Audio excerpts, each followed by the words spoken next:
আমার কিন্তু এখানেই বিজনেস শেষ। আপনি যদি দেখেন আমার কিন্তু বিজনেসটা এখানেই শেষ। আমরা একটা প্রাইস করব, তারপরে আমরা ক্লোজ দিছি, আমাদের জন্য ক্লোজ থাকে ঠিক আছে। হ্যাঁ ওটা আপনার সুবিধার জন্য। হ্যাঁ অফকোর্স আপনি আমার সুবিধা দিচ্ছেন, আমি আপনার সুবিধাটা রাইখেই হচ্ছে আমি আমার বিজনেস তো এখানেই শেষ। সিরিয়াসলি আমার কাছে না আছে, আমি তো বাকি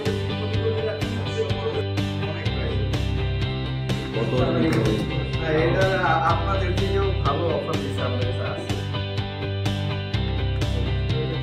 আমরা অলরেডি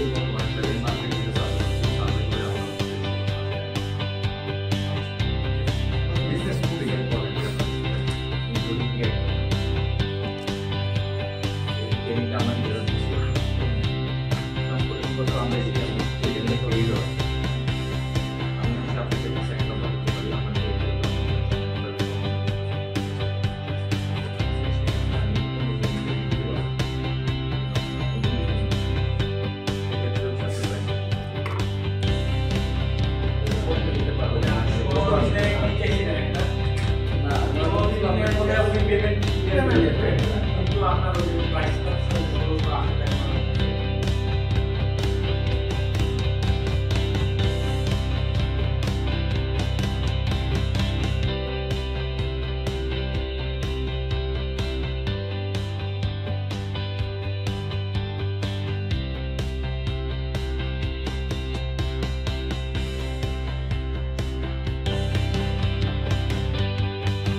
আমরা বলতে পারলাম আর কি যে আমাদের নেগোসিয়েশন করার অনেকটা পার্ট থাকে, যে আমরা কি কি জিনিস নেগোসিয়েশন করতে পারি বা কি কি জিনিস আমরা ফিস ধরে রাখতে হবে। যেমন আমাদের প্রোডাক্টের পার্সেন্টের ক্ষেত্রে কোয়ালিটিটা অবশ্যই আমরা মেনটেন করে ধরে রাখতে হবে, প্লাস হচ্ছে বা আমরা কি কি মার্জিন ছেড়ে দিব ওগুলা নিয়ে আমরা একটু ভালো আইডিয়া পাই, যে বাস্তবিক ক্ষেত্রে আমরা অনেক এটা আমাদের জন্য অনেক নেগোসিয়েশন অনেক বড় একটা বিষয় হচ্ছে যে উইন-উইন সিচুয়েশনটাকে মেনটেন করা, যে আমি একটু অনেক বেশি প্রফিট করতে গিয়ে আমার কাস্টমারের যাতে অনেক বেশি লস না হয়ে যায়, সে আর জীবনে আসতে হবে না, তাহলে তো আমার লাভ নাই। তো সে যাতে আমার লয়ালটিটা যাতে কাস্টমার থাকে, এই জন্য আমরা সবসময় উইন-উইন সিচুয়েশনটাকে কনসিডার করতে হবে। আজকে আমরা নেগোসিয়েশনের বিভিন্ন প্যারামিটার বিভিন্ন ডাইমেনশনে নেগোসিয়েট করা শিখলাম, এবং নেগোসিয়েশনের ক্ষেত্রে আমাদের কিছু নেগোসিয়েশন ম্যানার আছে, নেগোসিয়েশনের কিছু এই প্যারামিটারগুলো আমরা প্র্যাকটিক্যালি কী করে ইমপ্লিমেন্ট করতে হয় এইসব সেলারিং থেকে এবং হচ্ছে বায়ারিং থেকে যে মেন প্রোডাক্টটা উনি প্রোডাক্টকে কেন্দ্র করে যেভাবে হচ্ছে সেই এবং বায়ারা যে প্যারামিটার যে লেভেলে গিয়ে কস্টিংটা বায়ারিং সেলিং করতে পারে, এই জন্য কস্টিংটা আসলে বই ফর্টেন এবং কস্টিং সম্পর্কে আসলে মধ্যে একটা ইনসাইট আছে কীভাবে ব্যাক ক্যালকুলেশন করে, বিশেষ করে আমি সেলার ছিলাম, সাপ্লাই ছিলাম, ব্যাক ক্যালকুলেশন করে সাপ্লাইয়াররা হচ্ছে একটা বায়ারদের সিস্টেম ডাইরেকশন বুঝতে পারে।